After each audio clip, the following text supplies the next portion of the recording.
Masida makal matilgi hu lay poison lay masigi marakta hu makal amaga layrami hojikti laytre mado mangondagi hena sathiba hu layte hairi adubu mabu ubada hu ni haibadi sukhang khangdaba thajaba ngamdaba adugumba makalgi hu ni hairi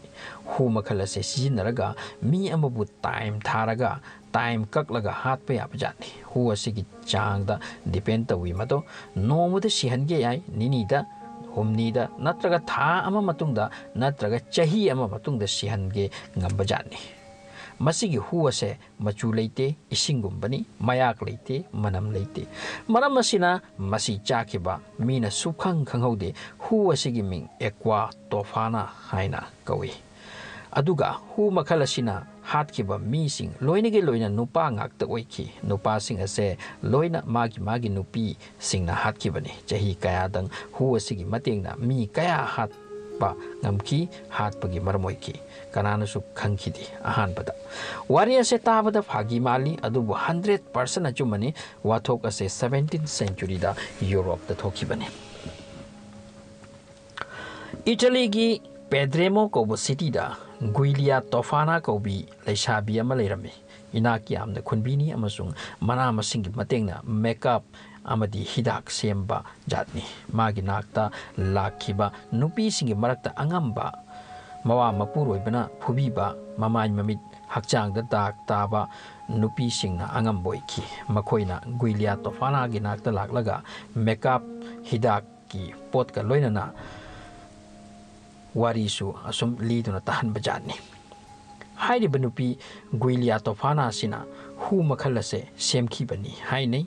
ok tabanupa miot minei kanba nupagi aroiba hidak oina thanaba adubu Guiliya Tofana sigi masagi oiba warisu lai madudi Guiliya Tofana gi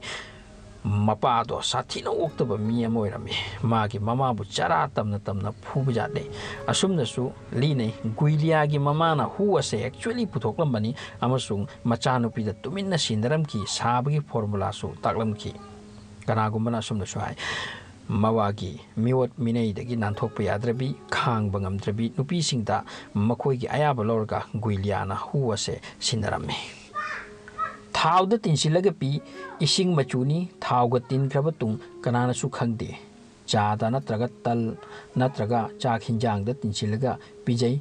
Ahan but those tabada hakchang the weakness will oi hairi. Ani suba dosta, Doctor Ginak the chain bamatautai, Ahum suba, or Aroiba dosta, body builder oirasu, Yamna kanba mi ama oirasu, Asumpot loi pamyo batarami.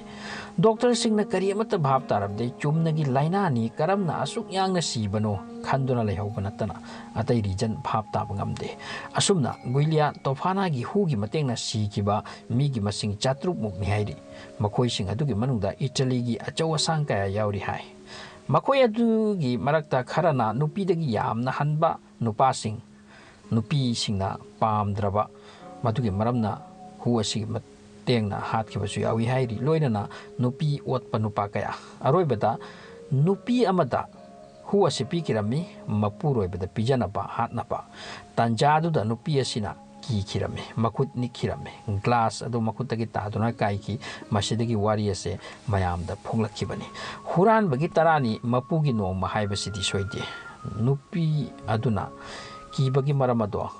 magi husband na hangbadagi wa loina thokirame sikiba mi singi maramsu li thokirami aduga main source oiriba Guiliya gi matangdasu phongdokirame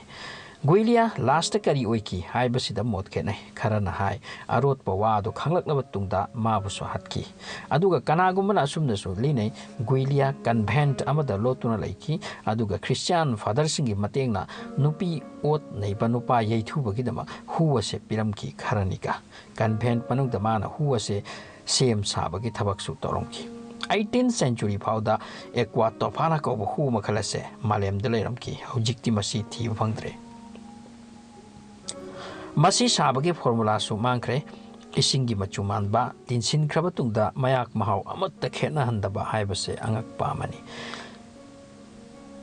mina semkiba hu singi manungda mangondagi hena sathiba leikidri hairi history da Guiliya Tofana bo laman kumbagi debi hairaga